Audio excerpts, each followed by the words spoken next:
मेरे बच्चे, अब ध्यान से सुनो। अब मैं अलग अलग टुकड़ों में नहीं बोल रही।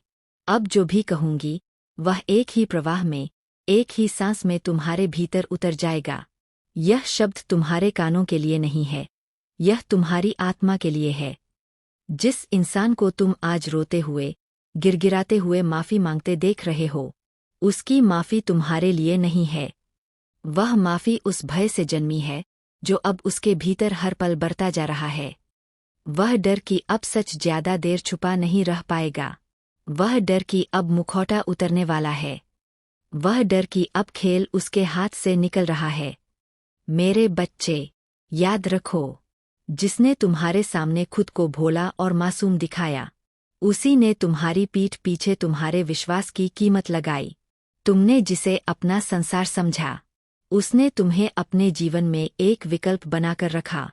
और जब जब तुमने सच जानने की कोशिश की, उसने तुम्हें भावनाओं के जाल में उलझा दिया। कभी प्यार दिखाकर, कभी बीमारी का बहाना बनाकर, कभी परिस्थितियों को दोष देकर, कभी खुद को पीड़ित बताकर। लेकिन अब उसके बहानों की दीवारें ढहने लगी है। तुमने खुद महसूस किया होगा, पिछले कुछ समय से उसका व्यवहार बदला हुआ है। उसकी आंखें अब तुम्हारी आंखों से नहीं मिल पातीं।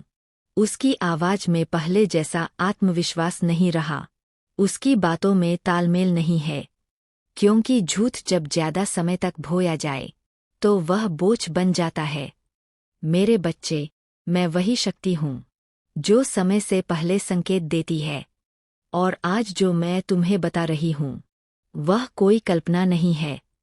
यह उस सत्य की दस्तक है जो बहुत जल्द तुम्हारे सामने आने वाला है। जिस दिन तुम्हें उसका पूरा सच पता चलेगा, उस दिन तुम्हें लगेगा जैसे किसी ने तुम्हारे पैरों के नीचे से जमीन खींच ली हो। तुम खुद से पूछोगे, मैं इतना अनदेखा कैसे रहा? मैंने इतने संकेतों को क्यों नजरअंदाज किया? मैंने खुद को इतना छोटा क्यों समझ लिया?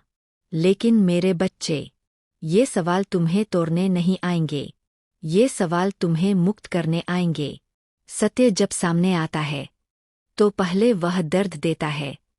दिल भारी होता है, शरीर सुन्न हो जाता है, आंखें जवाब देने लगती है। लेकिन उसी दर्द के पीछे शक्ति छुपी होती है। वह यह सब जानता है। इसीलिए वह आज माफी मांग रहा है। इसीलिए वह टूटने का अभिनय कर रहा है। इसीलिए वह तुम्हारे पैरों में गिरने को तैयार है।